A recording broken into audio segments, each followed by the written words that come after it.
week in racing. It's time to recap it.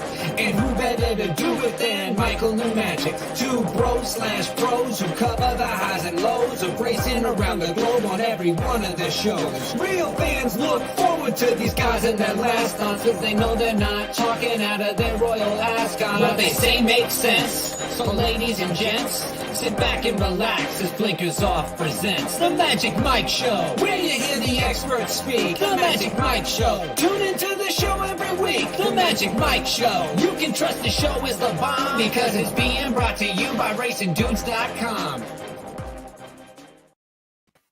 What's up, everybody? I'm Magic. Mike is currently off gloating about how right he was last Thursday. This is the Magic Mike Show. So with Mike gone, filling in for me is Mr. Aaron Halterman of the Corporate Overlords. Aaron, how you doing, buddy? Doing good, man. Good to be with you. And I promised Mike that I would talk trash to you about you being so wrong on the 7th race at Del Mar Saturday. So I don't know. Do you want to get that over with now, or? Yeah, let's just treat this like a Band-Aid. Let's just get it out of the way. Just rip it. So my deal is, so Mike was huge on the 8 horse. I can't even remember the horse's name, but he was huge on the Cerulean. I remember. I don't get why you didn't use. I get why maybe you didn't put on top, but I was in the chat. I was like, I don't know, Magic, like that 8. I think he looks pretty decent, or she. I don't even remember what it was, but yeah, he was right. You were wrong. Let's put it that way. Yes. Well, he was right. So it was, if you don't remember, originally it was an 8-horse field. Mike and I each picked 3 horses, no overlap. And then one of the 2 horses we didn't use scratch. So at least we didn't have to worry about us putting the wrong horse in the winner's circle. But Mike was right about the winner. Mike was right about the horse horse he used finished second. I went 3rd and 4th with my top 2 choices, and then his 3rd choice finished 5th, and mine was 6th. So it literally couldn't have been much better for Mike Samich in that case. Listen, Cerulean was a 3-year-old facing winners for the first time off of a layoff with a trainer that I don't really like that much, who isn't great off of a layoff. Who was going from a state bred maiden special weight protection down to a 50K tag. And for me, none of it passed the smell test. And so that's why I was worried. Mike brought up a great point on the show that he said they're dropping him in for 50 because no one's going to take him for 50. And then they're going to now be eligible for any kind of starter allowance. And he said that, and I didn't do it on the show because we were kind of doing a little bit. We were definitely amped up for how much we were trying to go at each other. He said that, and inside I was like, damn, that's a great point. Maybe that's what they're trying to do. And then I was like, oh, I'll check the charts and see. Didn't get claimed. So Mike was even correct about that. I was right about one thing, Aaron. I predicted who the early pace setter was going to be. Well, I'll tell you this, and people that don't know, I'm usually in the background lurking while these two do their show. And I thought to myself, I really don't agree with either one of them. Like, I don't agree with the horses that you use necessarily, but I didn't agree with his reasoning for using the 8. I was like, I don't think that horse is going to be in front. Like, I don't think that's a lone speed at all. So it's one of those things. I didn't really agree with him, but the bottom line, and I guess the main thing is, you're trying to pick a winner. I was like, yeah, I would use the 8 on my ticket, and I did. So yeah, it just it was pretty funny. I love when you guys fight. Somebody on Blinkers Off, they commented, they said it's like watching your sons fight for me. So, I'm in the background. I'm like, oh, should I butt in here? No. Just let my sons work this out. So, but yeah, you were wrong, Magic. I'm sorry. No, hey, listen, that's not the first time, and It definitely won't be the last that I'm wrong on this show. That's okay. No. Listen, Mike and I have a lot of fun doing that, and we went into it kind of preparing to amp it up a little bit, because if you guys are watching us or listening, you don't want us to just be boring and sound like somebody that, works for Twin Spires. Just, I like the 8 horse because he's a like, you're already turning it off or you're dead. Like, one of those 2 things is happening. So Mike and I, just like you guys do with Blinkers Off too, because you and Jared have been close friends for 10, 15 years. You play off each other well, and it works. So we were, I will say, just hearing me say that out loud, we always have our real opinions out there. We're not going to give you a wrong statement on a horse just for the sake of drama, but we do, play off the drama quite a bit, and it's worked well in the past, and at least based off the listenership, it seemed like it worked out pretty well. Yeah, exactly. And that's the thing. We try not to be boring. Sometimes if you watch a show when 2 people disagree, they kind of just say, well, we disagree, and we go on. We definitely aren't like that, because we aren't like that in person. What you've seen on our shows is really what you see if you were at the track with us, and that's kind of what we try to bring to it. So yeah, and hopefully we get in a fight today, Magic. I don't know your ticket. You know mine, And I know what Mike's saying now. You have such an advantage to start the fight and to pick on him because Magic knows the tickets, and I don't know his. He knows mine. So, okay, maybe I'll get real defensive like Magic or like Mike does too. I mean, maybe that's what I'm going to do today. We'll see. The best part is I had a really so I told Mike off air afterwards. I had just finished rewatching The Social Network for the first time in 8-10 years. That, if you don't know, it's a movie that was based off of how Facebook started and won some Oscars, was nominated for a bunch more. Yep. And Jesse Eisenberg plays Mark Zuckerberg, founder of Facebook, and plays him like a total asshole because the guy's supposedly kind of an asshole in real life. So I had all of that kind of performance from Jesse Eisenberg very, very fresh in my mind. And so I kind of brought that into, and I didn't realize it until about halfway through the show. I was like, I'm kind of channeling this performance I saw a little bit. So when I really went after him for the 8, I kind of knew this might bite me in the ass if I was wrong. And hey, here I am. I'm wrong. It's too bad. Because Mike's on vacation, I asked Mike if he had time to record a video trashing me. And then I was like, I know you can't do it live, so I'll do something to put it in there for you, and I won't, just let us see it. But he's too nice of a guy. He's like, no, I'll just enjoy, my family and being away from the world right now. So, guy took the high road. I can't even sit here and try and fight back. I love it. I freaking love it, man. Yeah, I mean, and that's the thing. Listen, that movie shows you, if it shows you anything, if you're wrong, just say that you're right and just keep saying, no, that's not how it was. Rewrite history. That's what that guy was good at doing. So yeah, we'll just do that. No, Magic, you were right. You were totally right. You loved the 8, right? No, it was bad.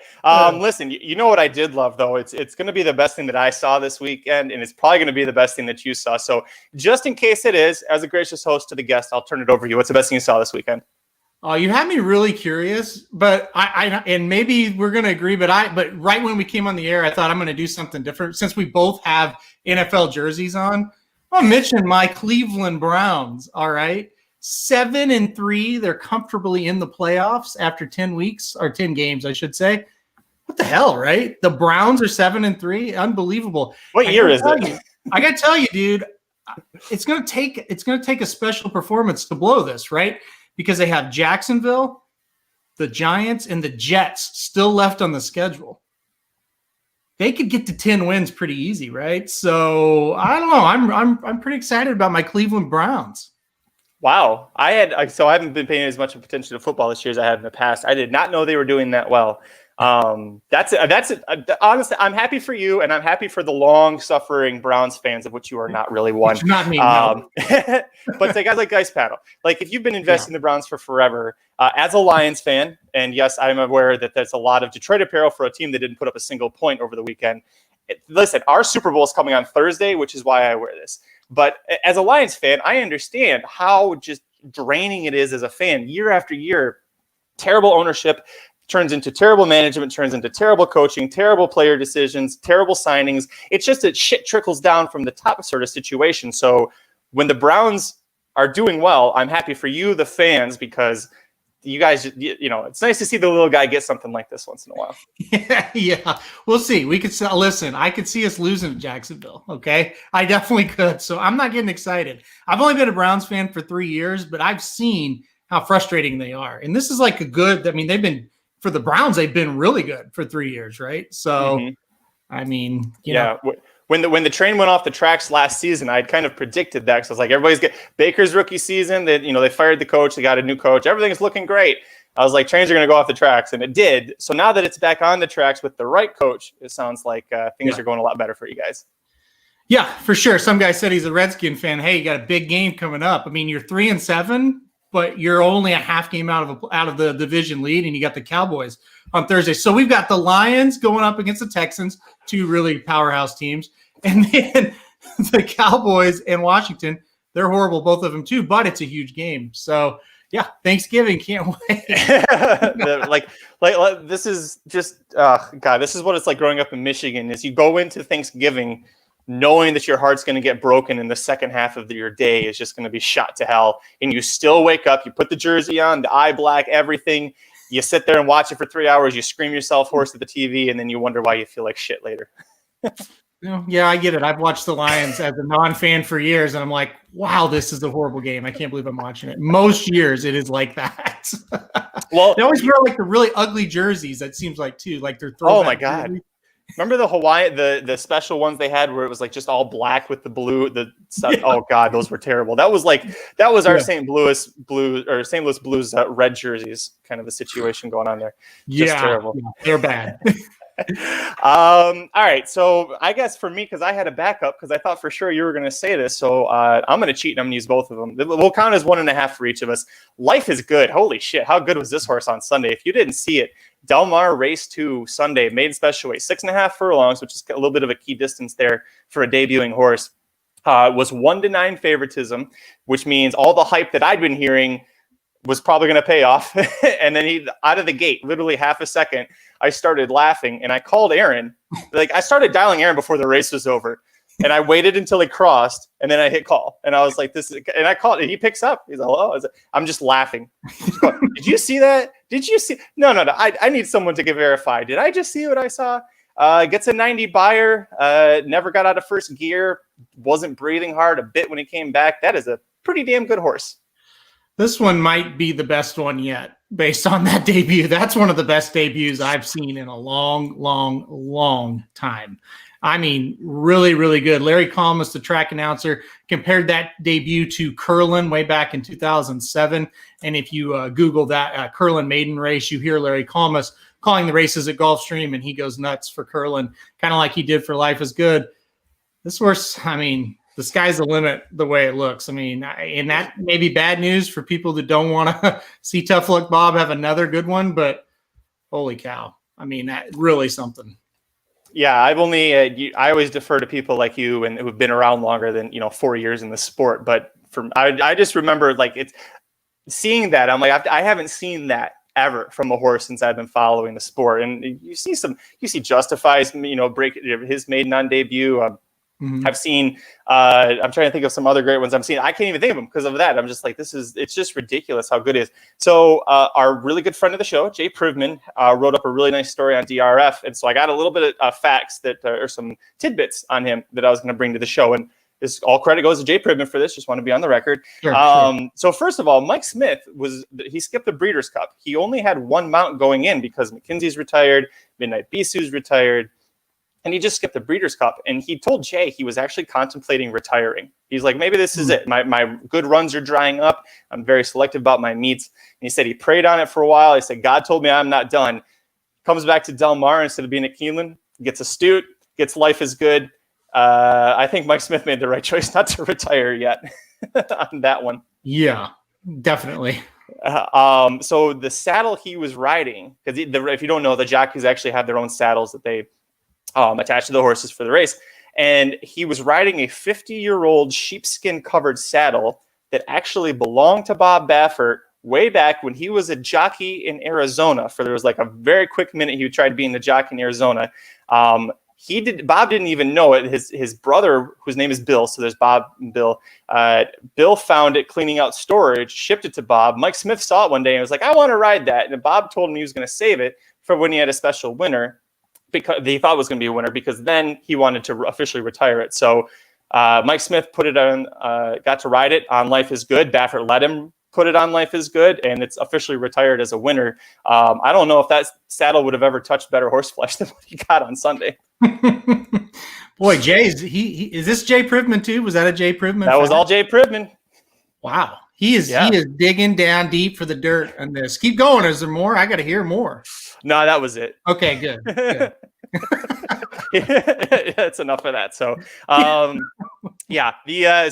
anyways, the point is Life is Good is pretty good. I hadn't said anything because I was like, we're getting close to the fantasy league draft. So a lot of us get a little tight-lipped about horses. Yeah. I didn't care about this one. I was like, words out. Like horse was 1-9 until post time, ran like that, gets a 90 buyer. Yeah. I don't think I'm the only one who knew that horse was good. Unfortunately, yeah, I did the same thing. I didn't say anything, and our buddy Paul texted me, and I was like, "Well, I don't know what you're talking about." He goes, "Look, you can't play coy when one like this wins, right? Like maybe Dan is the only one that's not going to draft this horse, or the fans, but but yeah, this you're not going to keep this one a secret. He's going to go number 1 overall if I have the first pick. I don't know about you, but I mean, and listen, I picked Independence Hall first last year with the number 1 overall pick. So it all can change. Anything can happen. But as of this second, Life is Good definitely looks like the real deal. So we'll see how he progresses. I mean, Into Mischief, getting a 1.25 miles, that can't happen, right? Oh, maybe. So we'll see what happens with him. Yeah, it was nice of Mike to kind of make that joke on Twitter about that.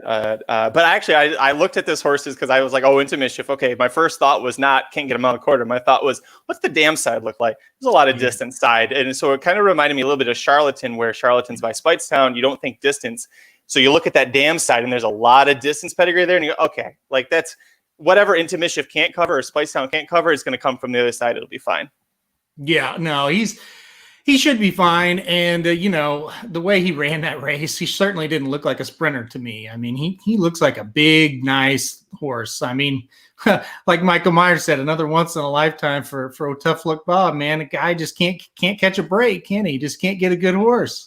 It sounds like right now that the next stop for Life is Good is going to be the Sham Stakes. Jay had kind of asked Bob a little bit about, the low self maturity. It's a quick, would you do it? And he just said, I'm giving him a bunch of time to let him recover, which is nice to hear. A big horse like that, a huge effort first time. You don't want him to bounce.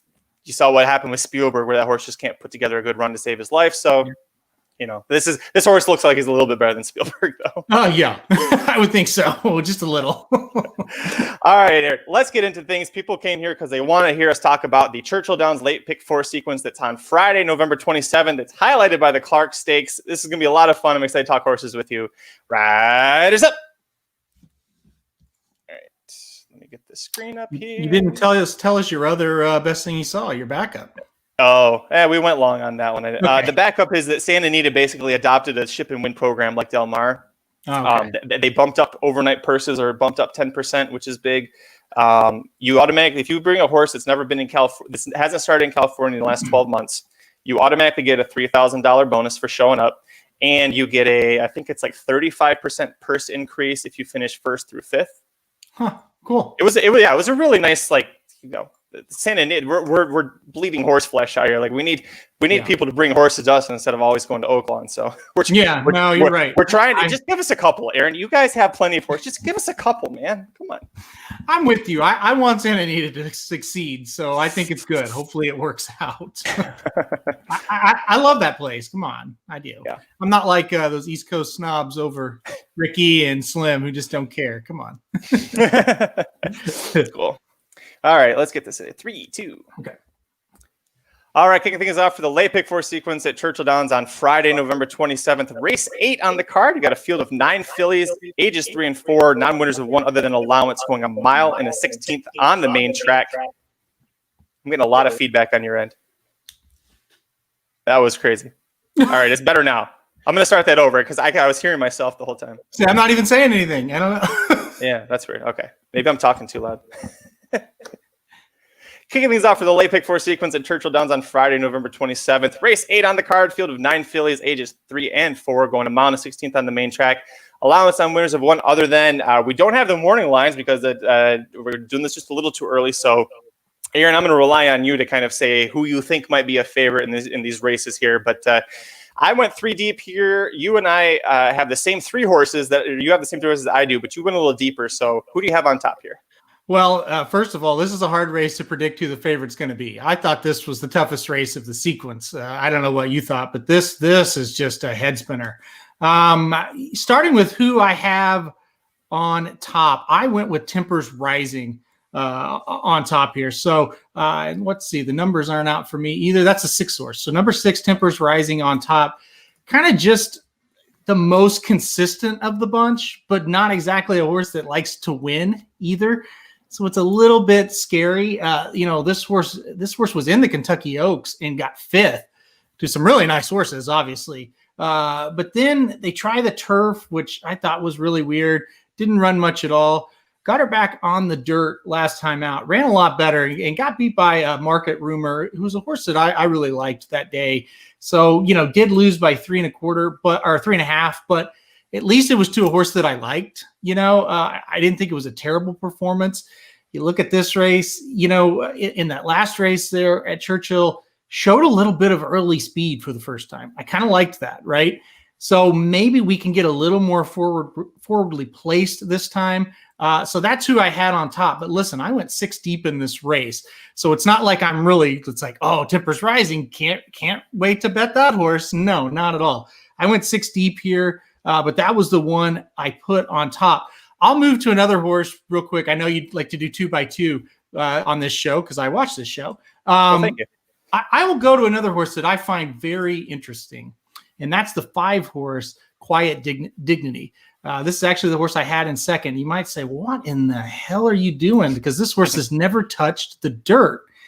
Yeah, I get that. But, Mike Maker kind of knows what he's doing a little bit. And he picks up Ricardo Santana. And I don't know if you guys have been noticing, but when those two hook up, damn, they're doing pretty damn good. I was a little surprised even when I looked at this. So Quiet Dignity for me was kind of my second choice. Kitten's Joy, not great, but on the bottom half, the dam is by Bernardini. So there's a little bit of dirt pedigree on the bottom half. Again, I like that Mike Maker, if this is a different trainer, it kind of makes me think, well, we're just kind of shooting bullets in the dark here, hoping something happens. I think, Maker kind of enters to win. And this filly, 2 races back at Keeneland was second in a turf allowance. So it's not like she's just been awful. She was awful last time, but some of her other races haven't been bad. So those were kind of my top 2 there, Quiet Dignity and Temper's Rising, the 5 and 6. So if you flip those, then you have my top 2. I put Quiet Dignity on top. I think that this is pretty great. So I did some digging because I noticed the horse used to be trained by Chad Brown and Brad Cox. And I was like, 3 Diamonds Farm doesn't usually go to those guys. So I dug a little deeper here. They bought her for $75,000 in July at an auction. It's not showing up on the DRF form, but they did that, and they immediately put her into a grade 3 for her first start. Didn't quite turn out, but then the Saratoga allowance, she got 4th, beaten less than 2 lengths. The Keeneland allowance that you talked about, I think is key. Luck Money won that race, came back to win her next start. So that's a nice little angle there too. I think part of the reason Quiet Dignity is here is because Churchill Downs is turf. They're off the turf until the spring. They've announced that because their turf course just isn't handling the weather right now. So there's partially that, but this horse has worked well on dirt. Like I went back and looked a lot farther than what the forms with the PPs will show for the dirt. And she's been training quite well on that. Mike Maker, you talked about, knows what the hell he's doing, 22% going turf to dirt. And Santana, especially with this being on the dirt, because we know on the Magic Mike show, Santana can't ride for shit on the turf, even in the Breeders' Cup. So we're going to, hopefully we can get her home. But like you, I'm not solid on her. Temper's Rising, 9 for 13 in the career, hitting the board 6 seconds out of those 13 starts. Which, you start to wonder, does this horse like to just run with her friends, or does she like to actually try and win? I'll talk about the third horse that I'm using. You are as well, and then you can talk about her as well, as all the way on the rail. Oh, Serafina. I think this horse has got a really good chance to go gate to wire, has the best early pace form from time form. If you look at her form, if you scratch out the Keeneland allowance, where she was coming back off of an 8-month layoff, 84 buyer for breaking her maiden. Before that was in the Martha Washington Stakes at Oakland Park as a maiden, got second. Before that, tried going gate to wire. I did do it, break her money. This is one of the several Joe Sharp horses that has, 2 or 3 maiden breaking efforts on the form. So she's also been keeping good company. And I think if she just needed that allowance race last out at Keeneland, first time facing winners, if she just needed that to get run into shape, I think that she's got a really strong chance to go gate to wire. Gabe Saez knows how to take her gate to wire. Yeah, I absolutely agree. And guess what? We have the top 3 the same. So just the only difference we have here is I went 6 deep instead of 3 deep. So with those Serafina, you're right. If you can get back to that race 2 back, which I realize that was a long time ago, but if you get back to that race, you're probably going to win here. And you look at the other speed, there's not a ton. So I think that makes her pretty dangerous. Look, I mean, if this race was in March, okay, after she just broke her maiden, she might be 3-2 here, pretty heavy favorite. So, Oh, Serafina, breaking from the rail should just, shoot out of there, get right to the lead, see what happens. I'm with you on her. I'll just run down, since you don't have any other horses, I'll run down the other 3 I'm going to use just real quick. Don't have to get into them too much. But number 2, Villanelli, Brad Cox, right? That's obviously right there is where you start. Florent Giroux, that's a pretty good start as well. Also, this is a Curlin later in the 3-year-old season. You talk about this angle all the time, and I agree with it all the time when you say it. developing, right? Seems to be getting better with each start.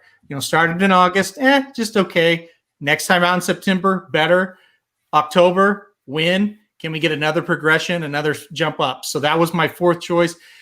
Two that I added, and let me just say these could be regrettable ads, especially if where I'm singling later my second or third choice wins, because these are the two that I threw in last. So remember that and keep that in mind as you structure. You're like, maybe I don't like that single. Here's two that I think you could throw away. I'm not going to do it though, but here's two that I think you could throw away. Number 7, long pants required. This is a horse just like really had never tried the dirt other than once. And then, a turf allowance turf maiden gets rained off at Keeneland. And it's like, horse probably won't do much. Oh, just wins by 3 lengths.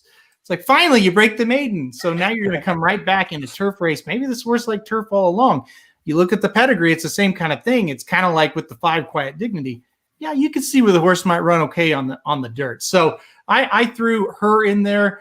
Also, the 8 Matt's Honey. 2 straight wins since getting claimed by Chris Hartman. Chris Hartman pretty damn good off the claim. I know this is a jump up in class, but last time out against the starter allowance ranks, won by 5. And this is the other horse that I think could play a little bit of a role in the pace.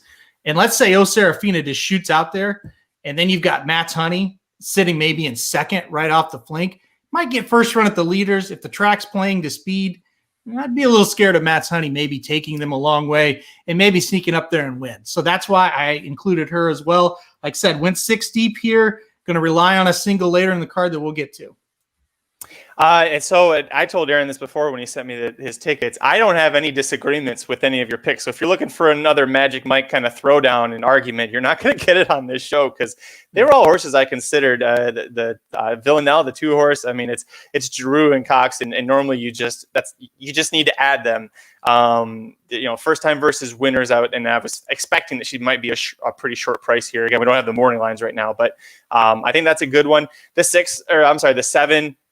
The biggest issue for me, first time winners, and it took her 10 tries to get the maiden done. It's not saying she can't win a second time. Sometimes that light bulb just turns on for horses, but I'm playing against her for that. And then Matt's Honey, the buyer jump it's a big class jump, but you're right. Chris Hartman off the claim is really tremendous.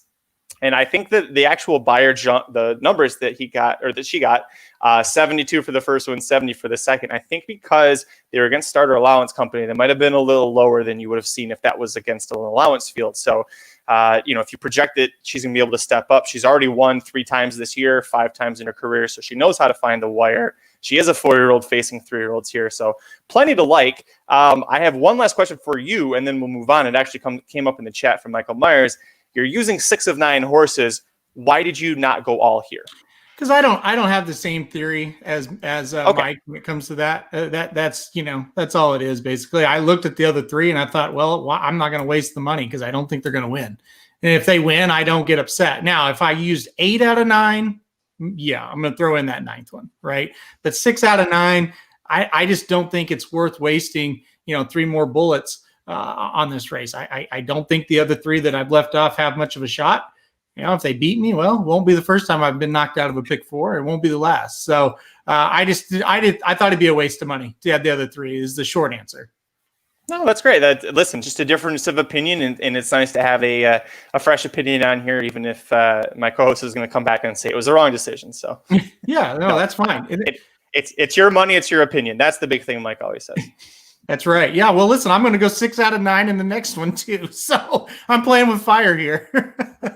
Well, let's move on to the second leg of the late pick 4 sequence at Churchill Downs on Friday, November 27th, race 9. You got a field of 9 males, 4 and up, going a mile on the main track. This is a 1-turn mile at Churchill Downs. Optional claimer, non-winners of 3 other than. I love this about Kentucky racing, that y'all have non-winners of 3 other than. California, we have no idea. That's called a stakes race for us. In this race, I went 3 deep again. You and I have the same overlap. Who's your top pick?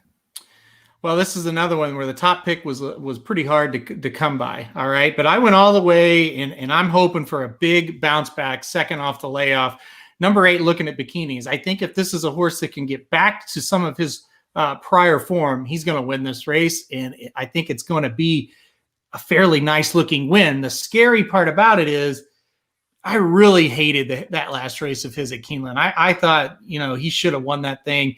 And Chad Brown is pretty decent off layoffs, and this horse has won off of a big layoff in the past as well.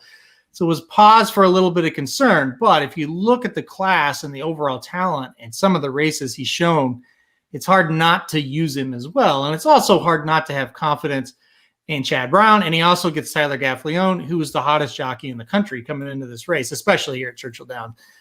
So I put him on top. I think I have confidence that he's going to get back to form. I don't think a mile is a bad spot for him at all. I think a mile will be good for him. My second choice was number 9, Home Base, and this is a horse I surely would never use, right? Except for one little problem. Peter Miller, which is the same problem. Same reason we're using this horse, by the way. Yeah, Peter Miller claims the horse last time out for 62.5. You heard of a horse named CZ Rocket, who somehow he magically reversed the form and was in contention to win the Breeders' Cup Sprint a couple of weeks ago. So I put him second because you look at the past form, and CZ Rocket again. Let's take both because they kind of really remind me of each other. You look at some of that past form back in his past performances. He's good enough to compete with this group for sure. CZ Rocket was the same, right? A lot of good past, performances. Recent races weren't great. Miller got him right back and plus some. So if Miller can do that again with Home Base, I think this is going to be a horse that's tough to beat here. Well, and the fact that he also brings him back protected. He didn't do that with CZ Rocket. CZ Rocket ran for a tag in his first start for Miller. So bring him back protected. He's getting Giroux. The two of them are, 15 shared mounts in the last 2 years, but 27% with a pretty decent ROI. But that Miller off the claim, man, 33% with a 282 ROI. It's when Jason Service, I'm not saying he's like Jason Service in terms of cheating, but when Jason Service used to have numbers like that with a big ROI, you're like, you have to do it. Spend the extra money and do it because it just history tells you this is going to work more often than not in your favor. So. Yeah, it's frustrating to be honest. I'm not going to get into the cheating, but it's frustrating to see when this happens. But all right, Magic, let's move on though. I think we're both using the 8 and the 9, right? So yep. What's going on with you? So I like both of those. The 8, the one thing I'll add is that with the Keeneland, when he came back off that layoff, he was also stuck inside, and I think that might have hurt him a little bit. And now he's drawn with no speed to his outside, unless the 9 goes gangbusters. So I think 8's going to be able to sit. When you told me that you had a potential single, and I guessed incorrectly, this was my second guess. Actually, was that you were going to single looking at bikinis. So I think he's a great choice. I actually have 2 must uses. I have him. The 9 was my third choice. I love the 3, Empty Tomb. I feel like we're talking about the same horse we was talking about last time. It's Mike Maker, 3 Diamonds Farm owns it, Ricardo Santana Jr. on the dirt. I mean, this is lining up like this should be a horse that's going to do really well. He's got pretty good form, especially if you look at that when he caught a fast track at Belmont 2 back. Manny Franco piloted him to a career best 95 buyer. That effort, if he can get back to that, I think that's going to, if not win it, he's going to be right behind looking at bikinis. Also, the horse that was second, Backside of the Moon, came back and won his next start. So, again, he's got some good back class here. He's 3 for 7 on fast dirt. So, if he catches a fast dirt, I think it's going to be to his advantage. He does okay with wet tracks, but it's not as strong as his fast dirt here. So, that's why I love him. What about you? He was my third choice. So, once again, we're not going to get to argue about anything. Dude, I'm with you. And we just talked about Maker and Santana the race before. So, you got to throw him in as well. And the thing about it is with looking at bikinis and why he didn't single is I was just worried maybe the horse has just kind of lost it, second time coming off a long layoff. And then you say, okay, what if he doesn't show up? Well, now it kind of really gets wide open because you got the Miller factor. And then this horse that you mentioned, look, just draw a line last time out. He got beat by horses that are just much better than him, period. But he's back in with his friends today. I think he's going to run a big race. And like said, Maker has been really hot. So another horse, and this is the most frustrating horse. Oh, well, one of them, at least for me, is Hog Creek Hustle. I just keep throwing away money on this horse. Just keep doing it over and over and over. 3 races back, it was Derby Day, and I about threw the computer off the deck because outside watching him, had him to win, looked like a winner. Bourbon Resolution sneaks up the rail and beats him. And it's just like, he's never going to win, And then the next time at Keeneland, it was more of the same, lost by a head. And it's like, I can't believe it. I would really hate if this horse beat me. That's kind of where I'm at with him. He's just strictly defensive use. I'm not going to use him in exactas or tries on top. I will on bottom, but it's like, I don't want him beating me. So I included him. Yeah, the only time I've been against Hog Creek Hustle since he came on the scene, I should say. I wasn't paying attention early back in the days.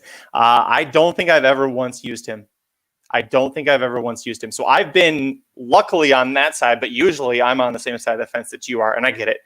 You get those horses that you're like, God damn it, like especially those the Keeneland and Churchill races 2 and 3 back, like you're so close. Just freaking do it, and you know that the one time you don't, that's when he comes in and kicks your ass, and you're like, well, he was 17-1. How did I not use him this time? And then you're just mad at yourself. So it's better to just spend the extra couple bucks here and make sure you're not mad at yourself about that later.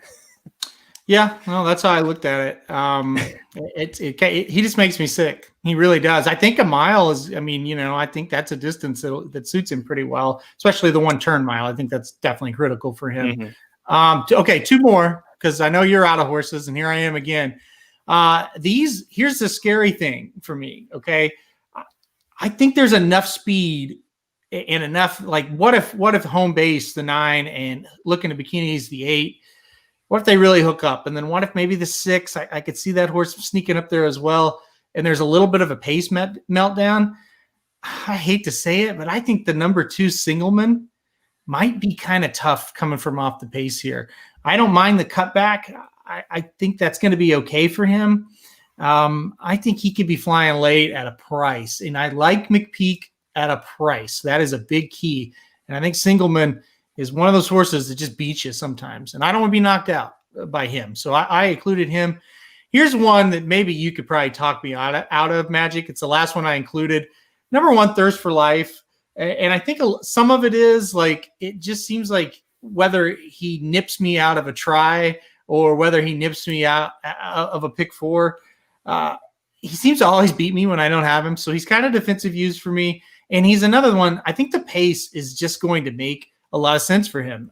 You look at his race 2 back in the ACAC. He got beat by Mr. Money and Bourbon Colony. He closed really nice, and because the pace was hot. He only got beat a length and a quarter. If it really falls apart, I could see him picking up the pieces.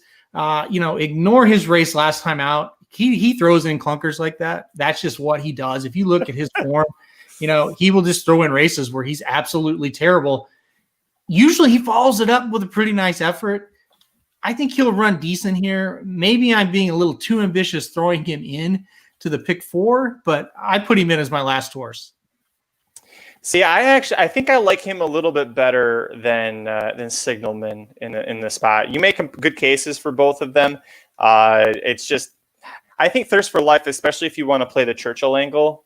If you throw out that last one, his Churchill form's pretty decent, and he's been holding steady form. I like that. Wesley Hawley he's running him for an 80,000 optional tag here, but no one's going to take him.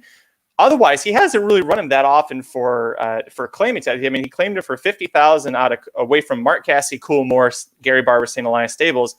He never ran him back in for a straight tag again. So I think the trainer believes, listen, this horse, like you said, this horse throws up clunkers, but all right. Once in a while, he'll throw in a good one here. I think they're both, for me, the ceiling is hitting the board for both of them. But you're right. If a pace duel sets up, these are the 2 that you would see come going, and they've both ruined a bunch of people's tickets at big prices before.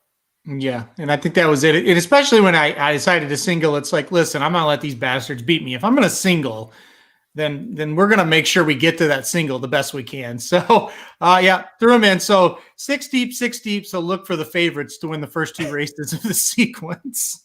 Now that's a magic ticket right there. Go 6 deep and the favorites get you. One last thing before we move on. Dr. Miranda is watching live. Thank you for joining us, Dr. Miranda. She says, home base bled the last 2 times out before getting claimed.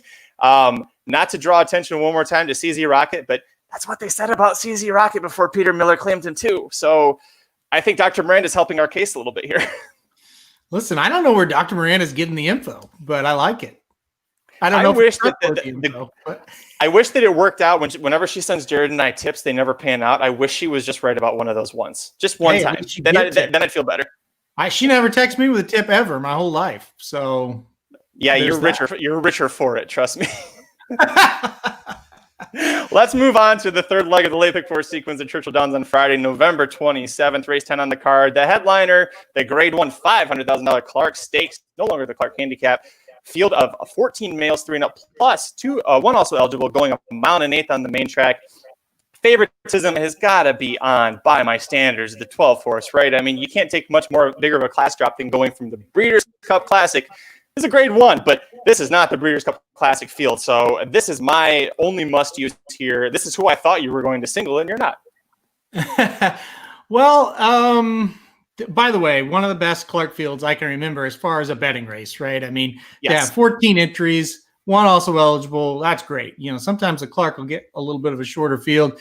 This is a fantastic field. And this is a truly historic race, one of the most historic races in the entire country. They've been running this race since 1875. I mean, I think John White may have been the only one alive out of the team when we were running, when they started this race. So, look, we could go a lot of different ways if you want to go deep here, if you've got angles. My hope is class wins this race. That was really my stance here. I only went 3 deep. I said there's 3 horses that, in my opinion, really stand out from a class standpoint. That's number 3, Code of Honor, number 9, Owendale, and number 12, By My Standards. Those are the class horses of the race. Okay, I did not put By My Standards on top, and let me tell you why. 12 hole. I really don't like that for him at all. I think this horse does his best running when he's stalking the pace. I do not like this horse, 10th, 11th, towards the back. He needs to be 3rd, 4th, 5th, couple of links off the pace. So just logically, that tells you he might get hung wide on both turns here, right? Because there's a lot of horses that kind of like to sit up there close to the lead or on the lead in this race. I could see that being a little bit of a problem. So what do you do as a rider? Do you hang him wide and you say, well, let's just hope he's the best horse, which he very well could be. Obviously, I'm using him, so I think that's a possibility. Do you ride him a little bit harder out of the gate, try to clear going into that turn and maybe just sit off of Crazy Bodie Express?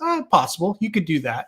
Either way, I don't think it's the ideal situation for him. So definitely a use, but I'm going against him on top. I rolled, and it was a real debate between Code of Honor and Owendale on top. I rolled out Code of Honor. I'm going to give him another shot here. I think the setup is really perfect for Code of Honor here. I think there's going to be a lot of speed. And like I just said, I think the favorite of the race is either going to maybe be caught up in the speed or be caught wide or be a little bit too far back. So if any of those happens, I think Code of Honor's got the advantage. I think Johnny V just sits him on the rail, mid to backish. I think he saves all the ground. And if they find a little bit of room as they swing out, I think he's got a big shot here. Yeah, you look at his last race, that speed figure was pretty big. He didn't visually look that great, but the speed figure was pretty big. And today he's doing something that he wants to do, which is go 2 turns. He's been stuck at a mile too much this year. The Met Mile was not his race, and he still almost won. He still almost beat Vekoma, who we slobbered over for months after. He only lost by a little over a length. They took him to the Whitney. I think he was a little bit of a tired horse. This is a small horse, right? Mm-hmm. He's not one that you can run back real quick. So I think he had ran 3 in a row when he just bounced. Came back again in that mile, like we mentioned last time out, got beat by Complexity, still ran well. Now the stretch out, I think he's ready for a pretty big race. I also threw in Owendale because I'm scared of Brad Cox. He's stretching out from that mile. I thought he ran a sneaky good race in the dirt mile last time out. He's not a miler. He made up a little bit of ground. So I put him in here as well. He likes Churchill Downs. So those were the 3 for me. Boy, we're going to agree on 2 of those. And it was very hard of me to leave Owendale off, but I'll get to that in a second. I think by my standards is if it wasn't for the 12th hole, I think you'd see a lot more people trying to single him here or try to get through this with very minimum. But that is a scary thing. However, on his side, he's never missed the board in 11 starts going less than a mile and a quarter. So he's by Golden Sense, who's a son of Into Mischief. Golden Sense himself, fantastic dirt miler. I know you've made some good money betting on him in the past at the Breeders' Cup. So everything about By My Standards is great. At this distance, he's got 3 wins in 2 seconds and 5 starts. It's just that 12 hole. If he gets into trouble, which he could, this is when you can find value. And I'm with you, man. A Code of Honor, you can get such good value on this horse because his recent form this year, like this is a horse that could have been horse of the year in 2020 if the whole COVID thing hadn't happened and he was able to keep track. Shug McGahee there was a really great story, I think, from the NYRA press office about him saying that, like, 2020 completely screwed up Code of Honor. I'm sure screwed up a lot of horses, but you said, Aaron, this horse runs well when he's spaced out. And Shug said, look, we wanted to run in the Westchester when it was originally scheduled like a month and a half before that. But then go to the Met Mile off of that. And he said, all of a sudden, everything gets moved up. You have to just kind of shove everything in. And that's what you saw happen. The Whitney, he was a mess that day. I mean, he was restless in the gate. He looked a little washy. That was just a terrible show up for him. Mm-hmm. The Kelso handicap, I'm with you that it's pretty high speed figure, but I thought he looked pretty good. Complexity, I was very much against in the Breeders' Cup Dirt Mile, but that's because he drew pretty much where By My Standards is going to be at, but they were going 2 turns. So the fact that Complexity didn't do well in the Dirt Mile, I'm willing to forgive that one for Code of Honor. He does best when he has a great pace setup too, which is when it happens, large fields. What is he getting here? A large field. I mean, you look at the Traverse, 12 horses, he wins it. The Kentucky Derby, could have won it if he hadn't got knocked around. 19 horses. Fountain of Youth, 11. Florida Derby, 11. I mean, the big fields is where this horse shows up the best. So I think you're going to get tremendous value on him here. Owendale, the thing that scares me is that this horse he's starting to remind me a little bit of Lone Sailor, where it's like he should get there. He's got the talent, but God damn it, he just doesn't figure out how to get there. And maybe it's the trip. Maybe a horse has blocked him.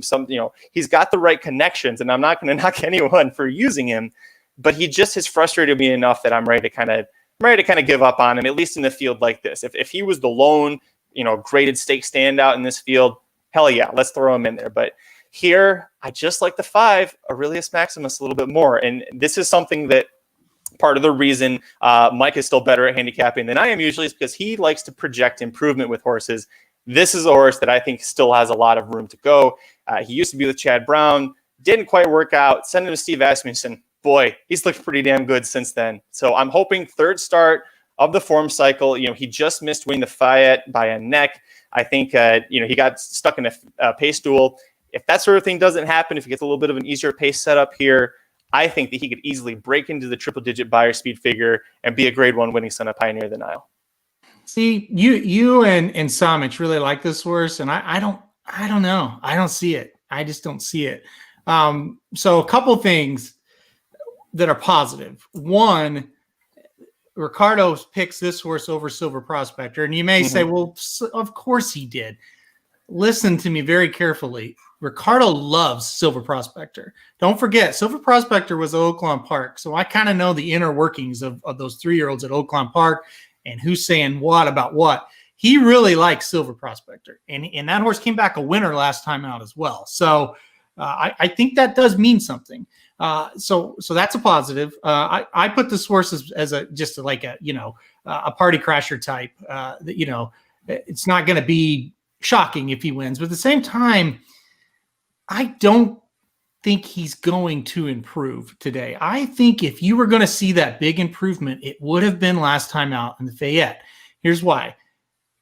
Second time with Asmussen, easier field, looked like to have a pretty decent setup in that race, got beat to Mr. Freeze. I just can't get over that. I think that was the race.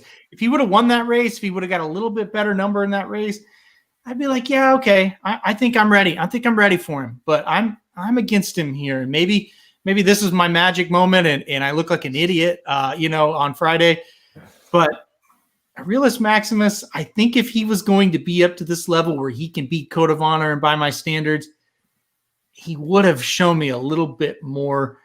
Mr. Freeze, losing to him in like January or February is different from now. That horse isn't very good right now. So I'm kind of against him, but listen, he's your boy. He's Samich's boy. I get it.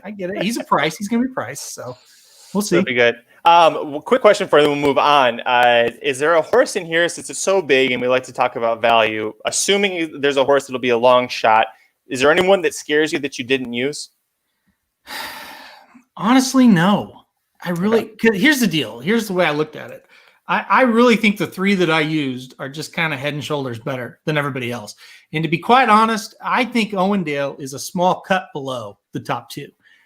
You talk about Owendale and you're kind of worried that he's lone sailorish. I'm just kind of worried that he's not quite as good as by my standards, because when you look at Owendale, he's gotten waxed by my standards a couple times.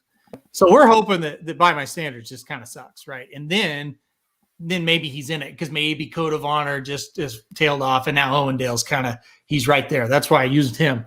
But as far as a horse that I'm scared of that might beat me,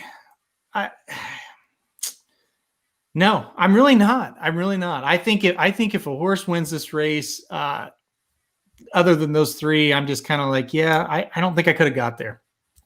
So the one that I do have is the 11 Coastal Defense. And it sounds like after the way you talked about Aurelius Maximus, we're kind of reading the Fayette a little bit differently. So my thing with Coastal Defense is the son of Curlin, late in the 4-year-old season, $800,000 purchase by the Albas. His last two races was buried on the rail, and that's important because in the Fayette, it was that, if you remember, it was just a constant speed duel up front. He was up there with Aurelius Maximus, and a couple other horses, and Mr. Freeze was able to get by them. And you bring up a good point. This is not the same Mr. Freeze that we saw winning the Gulfstream Park Mile earlier in the year, but he's finally, after his last two races being stuck on the rail, he's moving way outside. It's going to be outside speed. So I'm curious to see how he's going to do. I didn't use him, but this is going to be kind of like with Ivar at Keeneland. I'm going to make a note to watch him and see how does he do now that he's outside and he's at the grade 1 company. If he doesn't make an ass of himself in this race, I'm going to try and want to play him next out. Now, it is a Dale Romans horse, so is he going to make an ass of himself? What's the price going to be? That'll tell you if it's a yes or no. Yeah, I mean, I get it, because if you like Aurelius Maximus, you're going to like Coastal Defense. So I understand, so that's why I don't, because I don't like Aurelius Maximus. So it makes a ton of sense. Michael Myers said Bodie Express. I'm not, no. Until he proves it away from Gulfstream Park West, I'm never going to be worried, And I almost kind of fell for that. Well, let's throw him on the ticket, but no, I'm not going to. And if he knocks me out, I don't care. That's what I landed on with it. It's like, yeah, I'm never going to play that horse in a race like this until he proves it. So, pissed on him. Yep. Yeah, exactly. I'm with you. I can't. No, I've given up on him a long time ago. Speaking of a horse that we both love, though, let's move on to the 4th and final leg at Churchill Downs on Friday, November 27th, race 11. Field of 9 maiden 3-year-old fillies going 6 furlongs on the main track. Aaron and I love the 7 Silver Bella. She's my top pick in here. Aaron's only pick. So take it away. Talk about your single. Yeah. So here we go. The single. And first of all, I hate singling like a lower level race than the Clark. When I'm short in the Clark, it's like, damn, why didn't I just go short there? But for me, the way I handicap, the way I look at everything, I just think number 7 Silver Bella is such a standout in here. A couple of reasons, and the first one is maybe the main reason. Like this race for a maiden special weight at Churchill Downs is not good. Like Silver Bella has caught the field so much so that if she doesn't win here, I'm done with Silver Bella. Like I'm not playing her. It's just like, who in here is any good? There's just not very good horses. So I really dug deep, because obviously on paper horses can stand out, and then you dig deep in. It's like, well, I can't single that horse, but really did a deep dive, watched all the replays here. Sloppy track on debut at Oaklawn Park back in March, really ran well, just got second by a half length. I mean, I guess you could say that, Classy Beast was not a great horse. Maybe she should have won, but on debut wasn't too bad. Next time out was a really good race. Got beat a half length again, and you're like, oh, maybe she just can't win. Well, she got beat by Casual, who at that time was a really nice horse. So I don't hold that one against her at all. This last one, bet down as a 4-5 favorite, lost by a half length again. And I know maybe you're thinking, maybe this horse just doesn't want to win. It was off a 211-day layoff. Just missed, kind of got a little bit too far back, may have not been ready to quite put up that big effort. Wheels are right back here on 19 days rest. You might not know Danny Pites. He's not a homegrown name, so to speak, but he's a pretty decent trainer. He really is. He's kind of that lower level. Robert and Luana Lowe own this horse. They kind of give their second tier horses to Pikes, and sometimes he'll really get a nice one like this horse, I think is. They're bigger horses they give to Todd Pletcher, but this one they gave to Pikes. The biggest key to me is Corey Lanerie rode last time out and comes right back to ride again. He does not ride often for Pikes, but in the last year, a horse rode by Corey Lanerie, trained by Pikes, has never missed the board. So that tells me that, hey, when Pikes has a good one, he knows Lanerie enough to say, hey, you need to ride this one. And the agent will know enough to go, okay, we'll do that. So all those reasons, I am going to single the 7 Silver Bella. Wow, that last bit about Lanerie, the stat, that was great. I mean, I know that the limited times they've been together, Corey's been aboard for a winner before, but it's fantastic. Yeah, I didn't know anything about Danny Pites. I looked him up. He won the Test Stakes back in 1996, and he won the Fairground Oaks about 5-6 years later. That's all I know about him as far as he goes. But I know the lows, and I know Tapazar's made a pretty good mark as a sire so far, and she's out of a Candy Ride mare. So there's plenty of talent here if she fires. I didn't have the same exact confidence you did, just because, well, I could go a little deeper here. And with maidens, it's really hard for me to sing. I don't know if I've ever been right about singling a maiden, maybe once or twice. Life is Good. That was probably the one time, and it was 1-9. So how much credit do I really get for that one? I just think it's funny. I went 4 deep here, and you singled. I'll talk about the 9 favorite sin. She is coming off a layoff. Ian Wilkes is really great at it, and I like the fact that Chris Landeros is getting back aboard, son-in-law, right? I believe. She's got a really great turn of foot. Landeros is gonna have to get out a trip from her butt. She is drawn all the way outside. I like that she's going to be able to come flying. It's just that 6 furlongs. She's probably going to come a little bit quick, but if a speed duel happens, or if a bunch of these maidens just decide to go nuts early, I like her ability to come back. However, this is a really big cutback for her, and she's trying dirt for the first time. And this is starting to really smell like a horse that Ian Wilkes needs to run back into shape. And we don't have any turf racing at Churchill Downs anymore. So this is kind of the last spot he found to fit her in before moving to Fairgrounds or Gulfstream Park. So the more I think about it, the less I'm confident in the 9 favorite sin. You didn't use her. Why not? Well, this is one I looked at for sure. Okay. I think she's got a shot here. Here was the number one thing that it's like, yeah, maybe this horse just isn't very good. And her odds in the 3 races she's been in were 34-1, 99-1, and 80-1. It's like, I'm getting a price. That's crazy. So it's like this horse has never in her life taken any money. I think you're right about 2 things. The layoff for Wilkes, I always hate that. Maybe next out. Say this horse runs well, gets like 2nd or 3rd. It's kind of underwhelming, but it's like, yeah, that's definitely better than when she was 99-1 and 80-1. And then the next time she faces a field and it's like she's 15-1, yeah, maybe I'll think about it. But no, not here. So the layoff I hated. The Landeros part I did like. You might think, well, why in the hell do you like Chris Landeros riding a horse? He's 9% the last year. Well, it is his father-in-law, and, he's not going to just put him on a mule. So, yeah, I'm with you. So let's hear it. Who else did you use? I like the 5 Shell Shock, daughter of American Pharaoh. She's going to be her 3rd time trying dirt. She actually debuted on dirt. Albin Jimenez was aboard. He's back aboard again here. Gets a good, decent second, beaten by 2 lengths.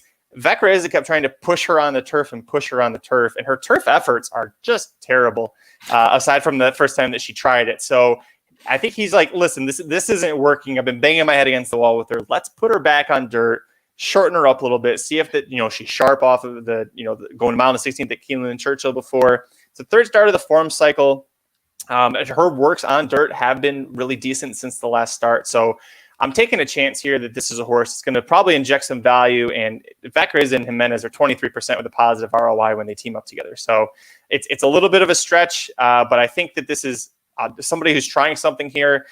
And again, these are all picks that if the 7 for whatever reason decides to get 2nd again by a half length, I'm trying to find someone that I think could beat her. So that's why I use the 5. No, I get why you did it, because you're afraid of the maiden thing. And I understand. I totally do. I sit here and said right when I started, I don't like, if you've got a 4-race sequence and it's 5,000 claimer, 10,000 claimer, 5,000 claimer, maiden special weight. Well, okay, maiden special weight.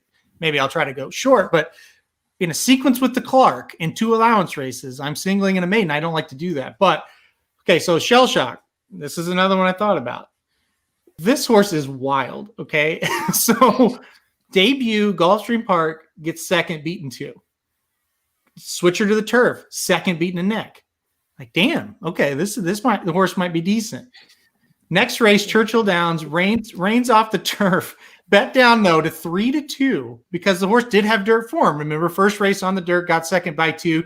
I'm guessing that this scratched down to a decently small field of horses that didn't look very good. 3-2 favorite, 9th beaten 37 3/4 lengths. Wow. December 8th, it's like, hey, let's take her back to the turf.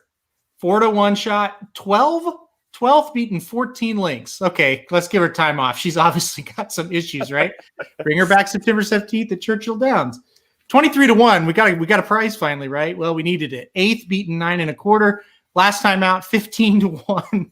10th beaten 26.5. That was why I said, yeah, I think I'll pass on the 5. Yeah, she. This is more a play like, all right, this wasn't working. Let's try going short on dirt. Long on turf is not her game. Let's try going. So you're making a really great case though for trying to just single the 7 like you are. We'll try it one more time. I'm going to use the rail horse, my main girl, and I almost didn't want to. It's the last one that I put in the sequence here. This horse has drawn the rail all 3 starts now. I'm starting to feel bad for her because I think she just doesn't like the rail being drawn inside of horses there. But she actually had the lead in this stretch in the Churchill Downs race going 6 furlongs last time out. The one that Silver Bella most recently lost by a half length. There were 12 horses in there. She does not going to have 11 horses to her outside. It's going to be 8 of them unless there's other scratches here. And she had a really nice progression. That initial start for Kenny McPeak, head speed, quit as the 5-2 favorite. Takes some time. It takes a year off. Comes back at Churchill Downs. Runs much better. 4th beaten less than 2 lengths. Now it's a second start off of the long layoff. I like that the breeder put her in an auction and bought back into her, Stud TNT. So I like that she's got that angle going for her. It's just, man, between the rail draw and the fact that Robbie Alvarado can only win for Kenny McPeak when he's riding Swiss Skydiver, that plenty of things to not like about her. But I figured, why not? We'll give her a shot. Finally, you make a little sense. This one I like a lot. This is the one I'm scared of. This is the only horse in the race I'm scared of. If those 2 that you mentioned beat me, listen, I would have had to win all to get to him. But this one, no. My main girl, look, here's the deal. Second off the layoff, I think is a huge thing, right? And if I wasn't projecting improvement by Silver Bella, this would definitely be the horse to pick because I think this horse has a reason to improve as well. So, yeah, I'm scared of her. I'm definitely scared of her. I don't think the rail is ideal, but the one thing about it, she's used to being on it, right? So she should be able to handle it. So, it's not like a first-timer on the rail where they're like, oh, my God, look at all these horses at the outside of me. She knows what she's doing. Also, I think she's going to get the lead. I think you just send her, especially in this field. It's not very good. So just send her, and she could wire it. And if Silver Bella gets too far back, I could see another half-length loss to the one, my main girl. So my advice is if you don't feel comfortable like I do about singling, is to knock out the 7 and the 8 in the first leg that I used, and then maybe knock out Thirst for Life in the second leg, and then throw in my main girl in this leg. I think that's what makes the most sense if you don't want to single. But I'll take my chances. With singling. But this is, I get it. I can't believe you almost didn't play this horse. You're going to go 4 deep and you almost didn't play this horse? I mean. Which one? My main girl. You said it was the last one on your ticket. Oh, sorry. Yeah. You were reacting like I was talking about Silver Bella. I was like, wait, I didn't say that. Oh, no. I realize that. But you talked about these other 2 mules and now this one. Yeah. Yeah, no, I'm with you. This one is the one that scares me. The other 2 I can't get to. All right, that's going to wrap it up for this episode of the Magic Mike Show. Aaron and I'll go ahead and give out our tickets one last time. And if you are watching live, Facebook, Twitter, Periscope, or YouTube, thanks for joining us. If you look right below, you'll see the tickets here just in case you missed something we say. Aaron, before I give out mine, you convinced me. I'm adding Owendale, and I'm dropping the 5 off of my ticket in the last there. So look at that. And this is how it should be. Friendly discourse. You changed my mind. I didn't even realize you were putting down the other horses until you actually said, like, those other ones were trash. So you're very nice about it. I really appreciate that. So I'm going to add Owendale, drop the 5. My final ticket, Kicking things off 156 with 389 with 35912 and then 179 $54 for me. Aaron also has a $54 ticket that looks much different. Yeah, that's kind of odd. We have the same price, but then my ticket's crazy. And yours is pretty structured normally. So for anybody listening, the 5 is probably going to win the 11th. Okay, so the 5. No, I'm just kidding. I'll be shocked. So I think you made the right decision. All right, so I went 1, 2, 5, 6, 7, 8 with 1, 2, 3, 4, 8, 9 with 3, 9, 12, and then with the 7 in the last. Boom. This was a really fun sequence. I texted Aaron midway through. I was like, I'm not used to handicapping these trainers or jockeys. I know them, but I don't handicap them unless it's a big day or something. So it was a lot of fun. It was nice to get away from the California guys for a little bit and take a look at something. We also wanted to do something special for you guys because Thanksgiving's coming up. That's why we're wearing our football jerseys here. We wanted to thank you guys for all of your support. You're going to be stuck home, maybe not visiting family like you like. Listen, put on the Magic Mike show, do a little horse handicapping. You'll feel all better, right?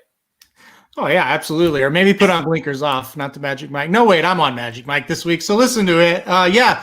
And are we signing off? I don't know how the show works. Do I need pretty much. I was going to wrap things up. I was going to let you tell the people what the race previews are going to be this week. Okay, I'll do that. The race previews, the Clark will be out whenever Magic decides. I think Wednesday, and then we'll also do the Golden Rod and the Pocahontas. Will also be the Golden Rod and the Kentucky Jockey Club. I'm sorry. There you go. Will be out on Thursday. I let Magic do the Del Mar stuff because he's the expert there.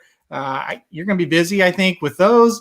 Listen, and last thing I will say, this has always been one of my favorite weekends of racing. It's a really sneaky good weekend because you have good racing Thursday, Friday, Saturday, and Sunday, like 4 days straight of it. So everybody enjoy it. Be very, very safe this Thanksgiving. And just enjoy the racing, have some fun. Like I said, listen to Magic Mike, blinkers off. If you're getting together, family, I'm not going to tell you not to do it. Just be safe. Please be safe. Are you guys doing a show this week for blinkers off? Or are you taking it off? Yeah, we usually record this week on Wild Turkey Wednesday. So look for that. Wild Turkey Wednesday. I like that. Yeah, it's usually pretty late. I think I'll probably be having some wild turkey during the show. So definitely check that out. Probably live on Wednesday night and then up on the podcast Thursday, I'm guessing. Yeah, perfect. Awesome. So bring your wild turkey. Come with your questions for Wednesday night. I'm sure the guys will. Listen, Aaron touched on it. The Del Mar Turf weekend is unbelievable. Like, we don't have any time here, but I could spend half an hour just talking about how amazing the Del Mar Turf is going to be this entire weekend. So make sure you tune into Blinkers Off. They'll have plenty of thoughts for that. Until next time, this has been another episode of the Magic Mike Show. Thanks so much for joining me. I'm Magic. I don't do that. We'll see you next time. The Magic Mike Show, where you hear the experts speak. The Magic Mike Show. Tune into the show every week. The Magic Mike Show. You can trust the show is the bomb because it's being brought to you by RacingDudes.com.